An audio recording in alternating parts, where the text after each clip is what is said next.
Hi, I am Ozzy the Wonder Squirrel. Don't forget to watch Evil Dead Chick on Deadites on Deck on YouTube. Oh, and subscribe, man. Hello, my name is Poe. I am the official mascot of the Deadites on Deck Horror Shop. Come, take my claw. Oops, mind the slime. Let me show you around the horror shop. What's that? I don't like horror? Well, let me show you some of the cool stuff we have over here.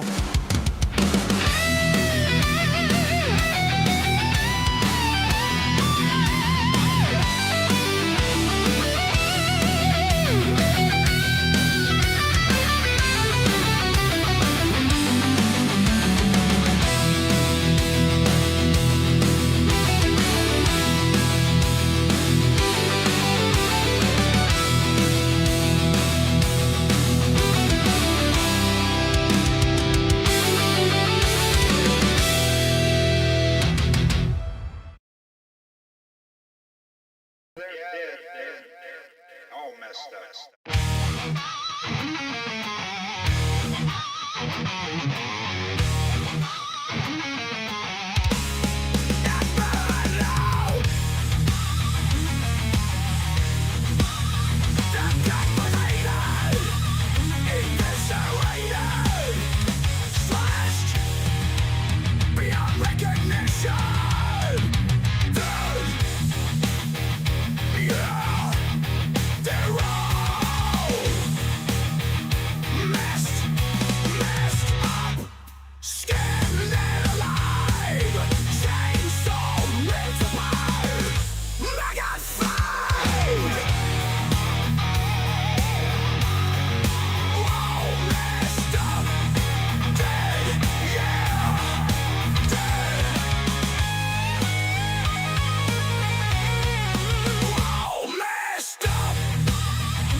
Howdy, gang, and welcome to yet another They're All Messed Up. Actually, this is a rescheduled They're All Messed Up from last week when I wasn't feeling too hot. And I wasn't feeling too hot earlier today, but I got a little bit of rest because I told my supervisor, I said, I have more than enough hours for the week.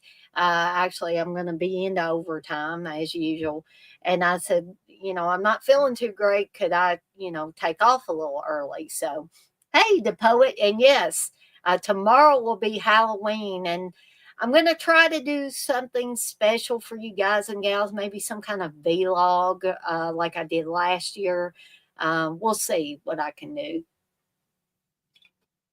And I think I've had too much caffeine today, so I'm a little wired. I started out with coffee drinks, moved to energy drinks. I know that's a bad combination. Plus, drinking zero sugar Mountain Dews, which still have the caffeine, they just don't have the sugar in them. So if I seem to be bouncing off the walls now, that's probably why. So, I'll see what I can do for tomorrow. If I don't do a vlog, I'll do some kind of little special video or something for you guys and gals for the Halloween, for the final day, I guess, of the Halloween season. I do have my Halloween shirt on today, but I'm saving my Splatter Wing shirt that Steve got me. For those of you that saw the unpackaging that I did for the Fright Rag shirt. Steve bought it for me, bless his heart, mainly so I wouldn't buy it because he knows that I like to get all the last drive-in merchandise that's out there. So anyway, we're going to get to They're All Messed Up, and we're going to be talking about Don't Open the Door, or the other title for this is Don't Hang Up, from 1974. And Pete Walker's Frightmare from 1974. not the later one that has Jeffrey Combs in it. I like that one okay, but I like Pete Walker's Frightmare better. In fact, I like a fair amount of Pete Walker's films. Pete Walker was a British um, filmmaker who made quite a few films that I enjoyed. And Don't Open the Door, aka Don't Hang Up, is by S.F. Brownrigg, who did some very creepy movies back in the 70s. He also did Don't Go in the Basement, about the mental patients who run amok in an asylum. That's not an original idea, but way back in the early 70s when he made that film, um, it hadn't been done too many times, right? Um, and he made it extra creepy. You could almost believe that he had real mental patients. I don't think he did, but real mental patients in this. I mean, very, very creepy early 70s film. But this is going to be Don't Open the Door, aka Don't Hang Up, starring Susan Bracken and Larry O'Dwyer and Gene Ross. But we're going to get to both of those here in just a little bit. But I did want to, excuse me, I did want to get some housekeeping stuff out of the way first. Probably not going to be having anything over the weekend because I've been so busy preparing for Halloween and all that I really haven't had a chance to plan anything special for the weekend. But like I said, I'll try to do something of some sort tomorrow at some point in between the Halloween festivities or during the Halloween festivities. And to poet, if nobody else enters the contest, then like I said, you'll get your pick. If nobody else enters by 11:59 p.m. Halloween, then you will get your choice of one of three prize packs, the 5 movie prize packs that I've got that I need to get rid of to make more space on my shelves. And so remember, they're all Blu-rays, no 4Ks, no DVDs, right? So I do actually have visual copies. I will show you this for Don't Open the Door. I had DVDs of both of these. I just had to get off my lazy butt and get them off my shelf way back in the back room for Frightmare and Don't Open the Door. But, hopefully I'll have some really cool programming coming up next week. More celluloid trash and more They're All Messed Up. Probably a horror movie rewind. Either that or a VHS overload. And maybe throw in a Evil Dead Chicks top 10 if I can come up with something, but we'll see. But I do have some, I have quite a few videos. I have some streams for this week. I have a celluloid trash where I talked about Robo Vampire and Rock and Roll Nightmare. Horror movie rewind for Trick or Treat from 1986. Evil Dead Chicks top 10 kills in the Friday the 13th franchise. Plus, like I said, a whole boatload of videos. A movie munchies for Ozzy's October Burrito. A Pick Your Poison taste test for A&W Zero Sugar Ice Cream Sundae. A couple of Evil Dead Chicks fast food reviews combined into one for Wendy's Meal Misfortune and Burger King's Monster Menu for 2025. There's a Ozzy Osbourne Ordinary Man vinyl unboxing kind of that's up there. A We Watch Movies episode 5 special Halloween edition for me and Steve. And from last night, an unpackaging for the Fright Rags Joe Bob's Flatter Wing shirt. And hopefully there's more to come, folks.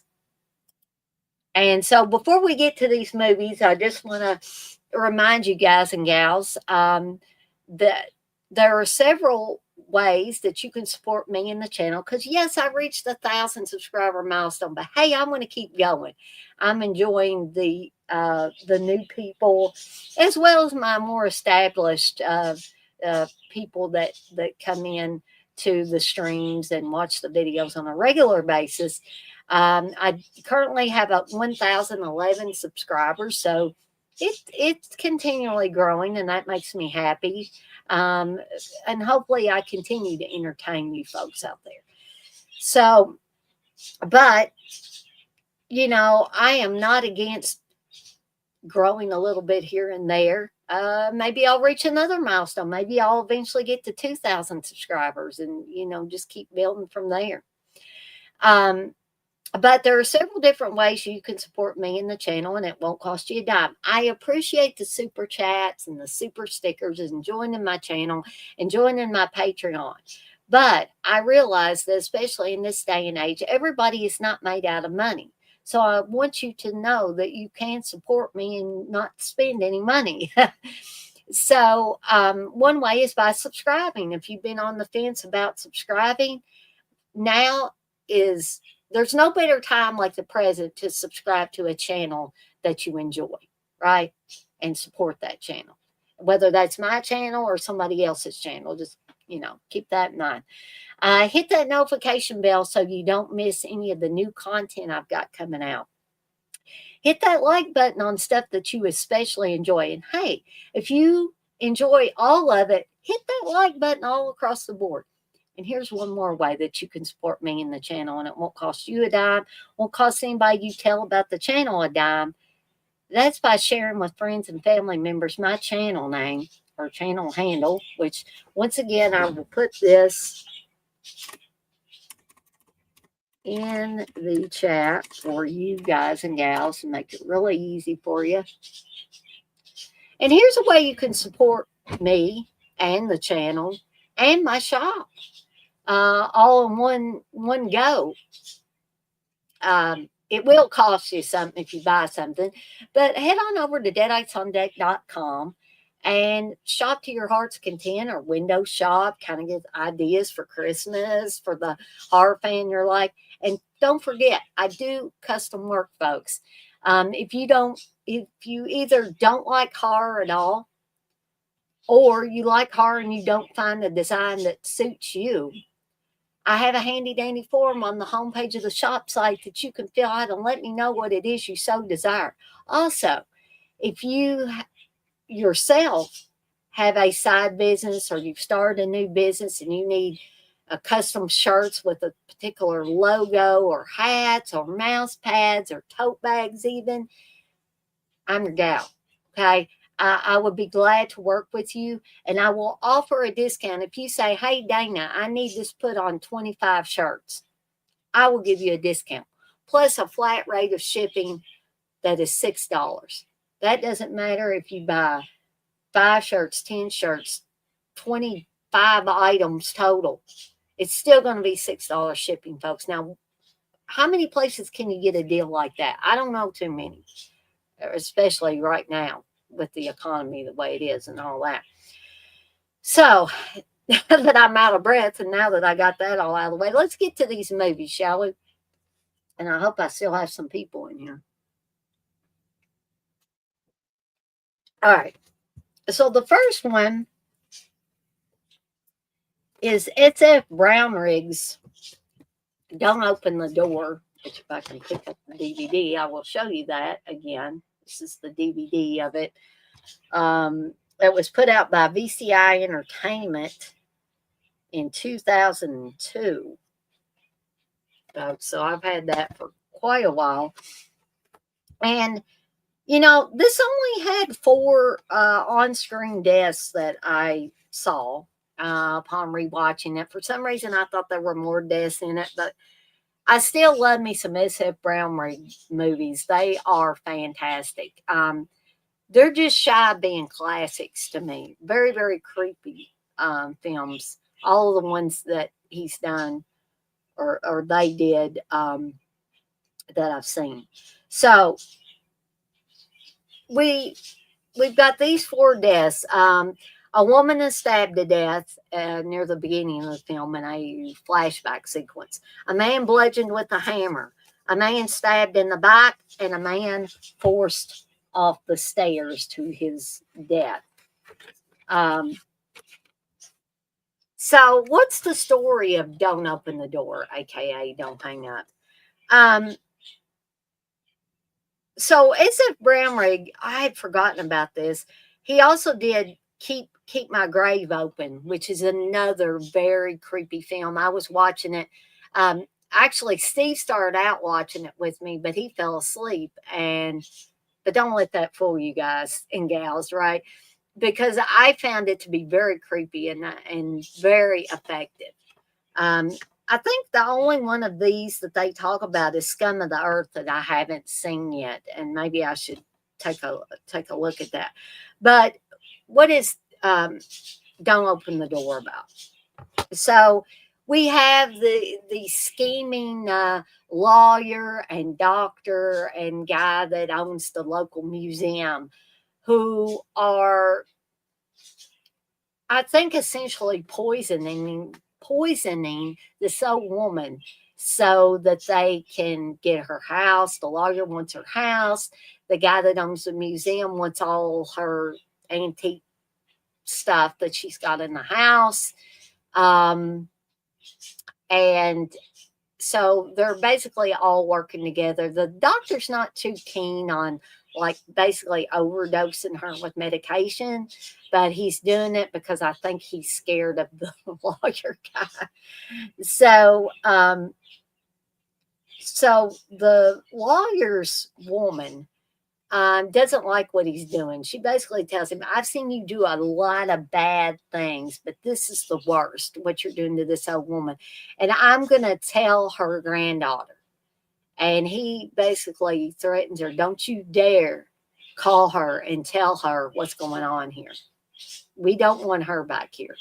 And we find out that years ago, the granddaughter's mother had gotten murdered. She's the one that gets stabbed to death in the flashback sequence. Okay.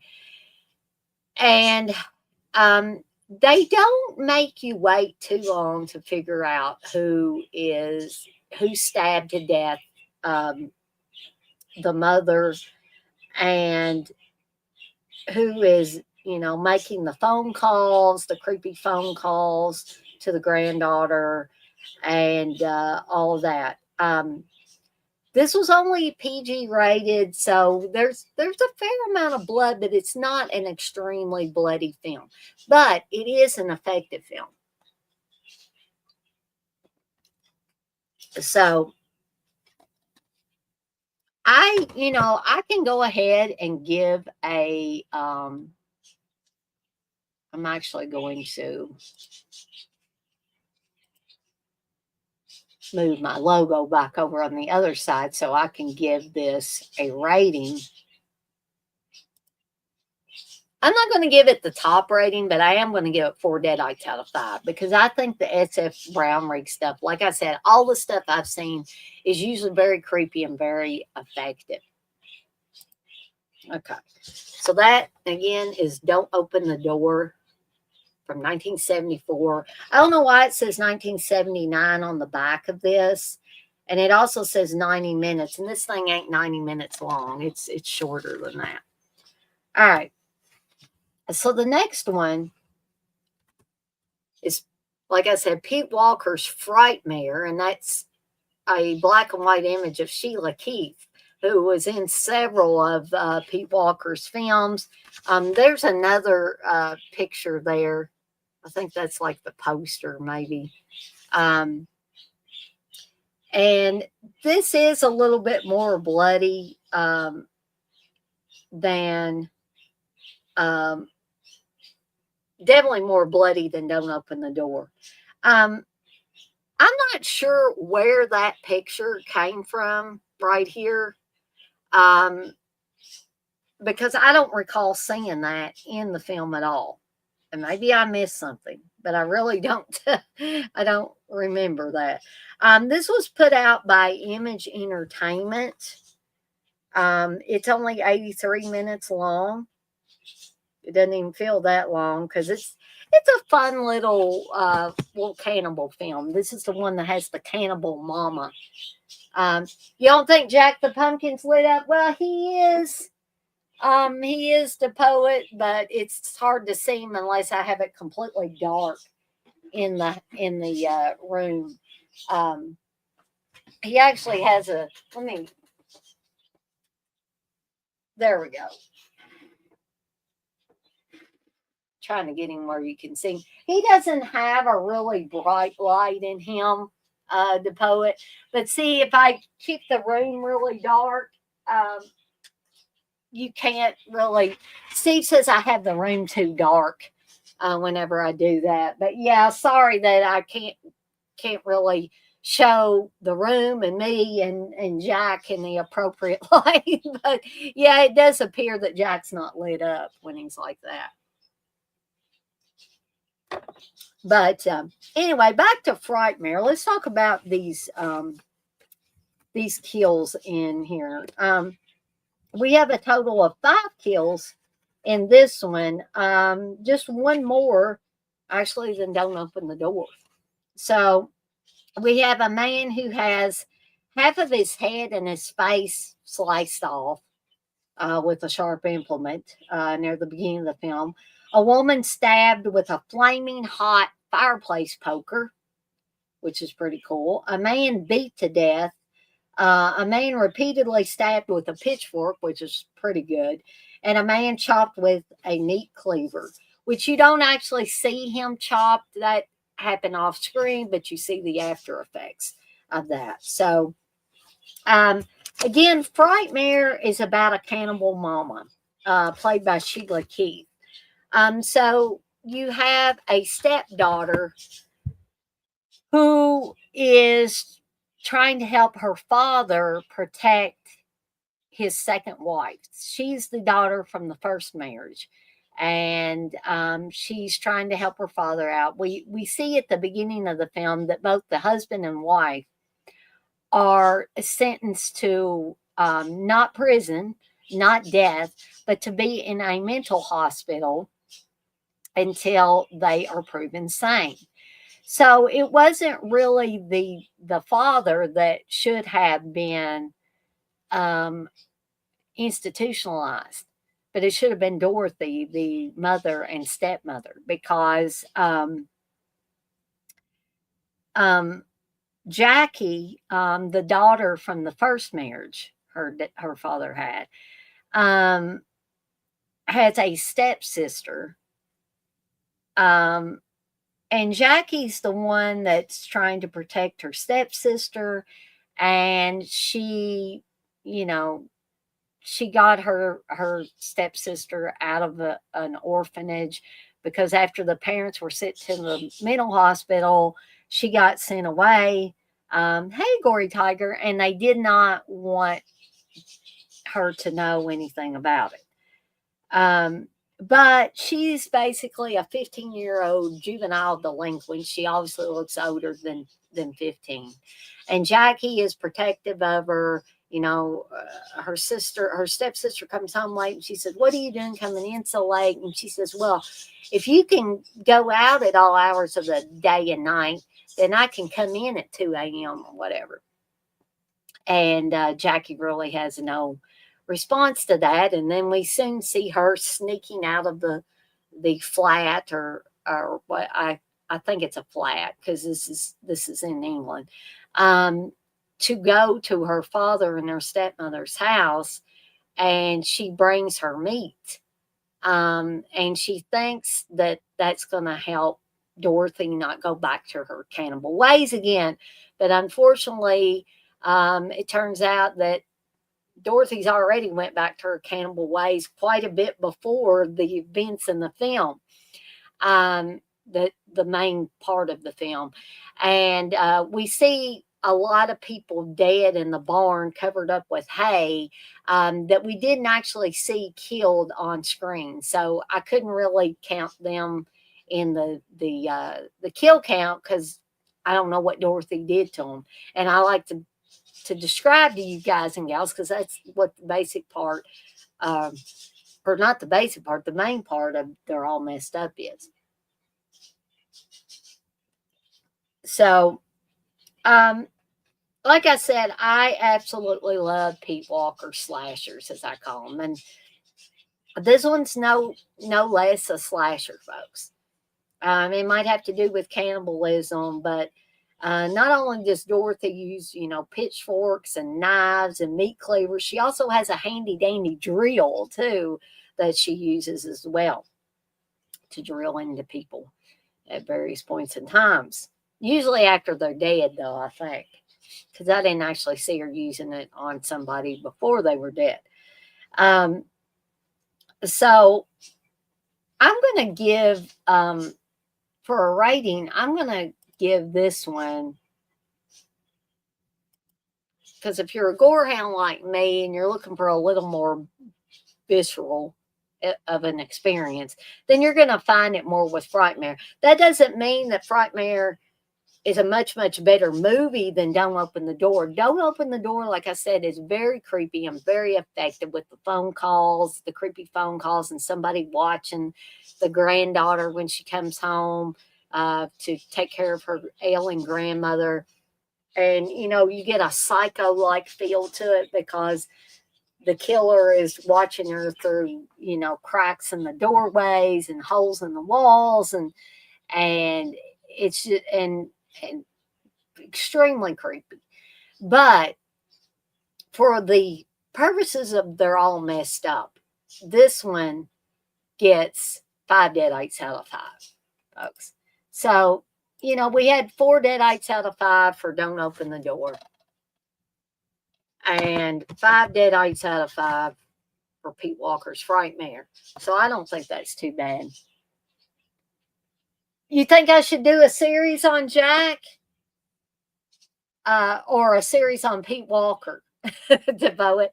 I would love to do a series on Pete Walker if that's something that you guys and gals would be interested in. Because I absolutely love Pete Walker. Or SF Brown Rig. Either one or both of them. So I'm open to any of those things. But I think that is it for me for tonight. And like I said, tomorrow's Halloween. I don't know what, I got to put some chili on tonight because the last few years I've had chili on Halloween. Pete Walker would be interesting. Well, I will definitely look into that because I would love to cover as many of his films as I could cover. Because he had some good ones. Now, what was the one that I watched? I probably watched it for They're All Messed Up because Pete Walker did a whole slew of slasher films, and that's primarily what I cover in this during these streams. But there was one that I watched that I was slightly disappointed in, but that was the only one, right? I maybe could tell you. Oh, I turned right to it. The Flesh and Blood Show from 1972. I was a little bit disappointed in that one. That one seemed to go for long periods of time without anything really happening. But the majority of the Pete Walker films I have enjoyed. So keep a lookout for that, the poet, because that's definitely something that I would be interested in doing.